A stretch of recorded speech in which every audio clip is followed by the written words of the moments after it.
అక్కడ ఏదైనా సరే అక్కడ ఒక వ్యవస్థ బాగా క్షీణించినప్పుడు దాన్ని మళ్ళీ ఒక చెట్టు పూర్తి ఎండిపోయినాక తెల్లారే అది మంచిగా కావాలంటే కాదు.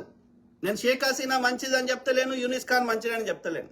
అక్కడ వాళ్ళ దేశ పరిస్థితులకి వాళ్ళు అక్కడ ఉన్నటువంటి దేశ పౌరులు వాళ్ళ బాధలు భరించలేక ఎక్కువ అక్కడ ఏం చేసింది షేక్ హసీనా, అక్కడ ప్రతిపక్షాలను లేకుండా చేసే ప్రయత్నం చేసింది. ఎన్నికలు ఫేర్ గా నిర్వహించలేదు.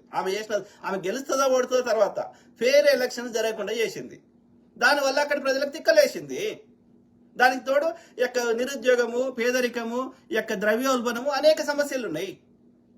కాబట్టి ఈయన వచ్చిన ఒక్క రోజుల వ్యవస్థను మంచిగా చేస్తాడంటే ఎవరి దగ్గర మంత్రిదండం ఉందా? ఇలా ట్రంప్ వచ్చిండు, మాగా మేక్ అమెరికా గ్రేట్ అన్నాడు.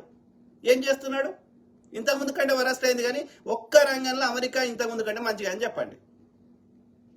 సో మనము ముచ్చడి చెప్పడం వేరు, ప్రాక్టికల్ గా ఇప్పుడు ట్రంప్ అనట ఆయన దానికి ఒక పద్ధతి ఉంటుంది.